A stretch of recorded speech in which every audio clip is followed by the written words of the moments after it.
New tonight, advocates marking the 35th anniversary of a life-changing move. Americans with Disabilities Act signed into law 35 years ago this weekend. The city's coordinator for ADA programs says they're seeing progress.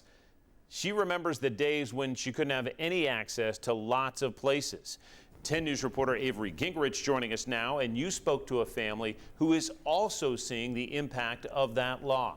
John, 2024 data from the CDC says almost 30% of American adults have some type of disability. Neighbors tell me that number doesn't surprise them.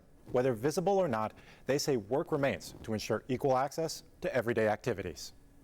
Show your baby as a newborn versus now. 3-year-old Amaya was born without legs and is hard of hearing. She will face obstacles her entire life, but her mom says a somber spirit will not be one of them. Yeah, she's determined, that's for sure.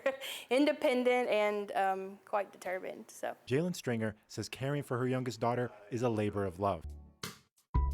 She's learned sign language, packs and unpacks a wheelchair multiple times a day, and attends hours of therapies with Amaya. She says she's able to navigate most spaces with her daughter, but older buildings are difficult, and so are opinions. Children are harmless to me.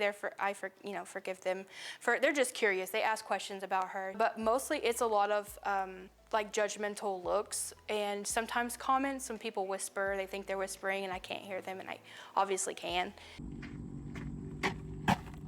Knoxville's ADA coordinator Stephanie Cook says Such Landing Park is an example of progress integrating our community. So you're looking at 3 surfaces that if you don't have a disability, you might not think anything of it, but that chat down there is not wheelchair friendly.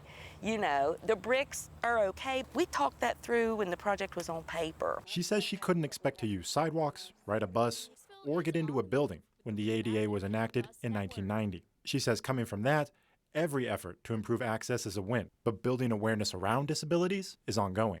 That's my hope for her, is for her to be independent. Stringer says Amaya's family will always accept her, even when others don't. But if likes on TikTok mean anything, many others might just love her too. Now, according to the Tennessee Disability Coalition, 13 communities across the state, including Knoxville, have issued declarations to recognize Saturday as the anniversary of the Americans with Disabilities Act. 8 more are in the process of doing so. John? Avery Gingrich with the perspective and a history lesson tonight. Avery, thank you.